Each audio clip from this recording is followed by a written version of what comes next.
కోడలో సర్పంచి అత్త ward member ఇంతవరకు ఊళ్ళో పోకపోతుంది ఎవరేమనుకుంటానో ఏం చేస్తానో ఏమో. ఓ లచ్చక్క అయ్యారా ఎటు పోతావు? నేనా అక్క ఈ వాడకు నల్లలు అత్తలేవాట కొంచెం చూసిరాను పోతాను చేపిస్తా. తిన్నారా అన్నం తిన్నారా? తినే కూర్చున్నాం. అంత మంచిదే కదా? అంత మంచిదే. మీకు అత్తనేనా నీళ్ళు? మాకు అత్తన్నాయి.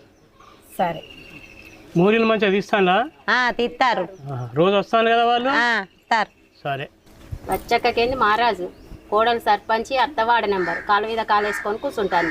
కోడలు లొల్లి పెట్టుకొని ఇంట్లోకైనా వెళ్ళిపోయిందట. ఏం మహారాజు? వాళ్ళ ఇంట్లోకి వెళ్ళిపోయింది వాళ్ళ కోడలు. ఇంట్లోకి పోతే లచ్చకు ఉత్తదే, లచ్చకు మొగడు ఉత్తోడే, కోడలేనే వస్తుంది అంత. చూసినావానే ఊళ్ళోకి పోతే ఇజ్జత్ పోతుంది. ఎకరం అమ్మి సర్పంచి చేతివి ఏం లాభం చెప్తే విన్నావా నువ్వు?